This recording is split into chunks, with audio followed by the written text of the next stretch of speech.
Lovebird পাখি ব্যস্ত থাকতে সারাদিন খুবই ভালোবাসে।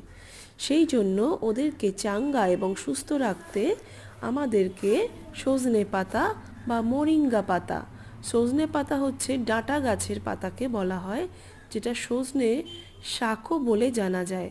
এই পাতা সপ্তাহে একবার খাওয়ানোর অভ্যাস করাতে হবে। খাওয়ানোর অভ্যাস না থাকলে এরা এগুলো সহজে খেতে চায় না। তাই আমরা চেষ্টা করব এদেরকে ডাল সমেত দিতে।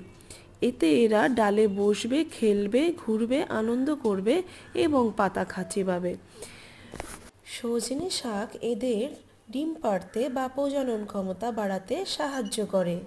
যখন তোমরা এই পাতা খাওয়াতে চাইছো, তখন খাঁচায় এই পাতা ছাড়া অন্য কোনো খাবার রাখলে চলবে না। এইভাবে ওদেরকে খাওয়ানোর অভ্যাস করাতে হবে ধীরে ধীরে, যাতে ওরা সুস্থ থাকে।